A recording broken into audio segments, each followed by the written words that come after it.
ये सब किसी ऐसे शख्स ने किया है जो हमारे करीब है। पिछले 1 साल में कौन कौन सोता है, कौन सराय में रहा, मुलाजिमत की और किसने तिजारत की, मुझे फर्दन फर्दन तफसील चाहिए सबकी। सब कुछ लिखना और लिखकर बमसी के हवाले कर दो। तहकीकात के लिए ये जरूरी है। जैसा आपका हुक्म। भाई ये कहता है कि इसने कुंदूज को देखा। बताओ जल्दी, कब और कहां देखा कुंदूज को? उन्हें सऊद से बाहर जाने वाले रास्ते पर देखा था। शुमाल की जानिब जा रहे थे।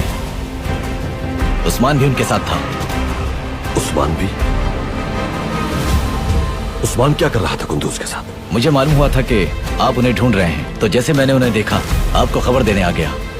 बहुत शुक्रिया। बमसी, जाकर सिपाही और घोड़े तैयार करो, हमें रवाना होना है। जल्दी जल्दी जल्दी। जी भाई, जो आप कहते हैं।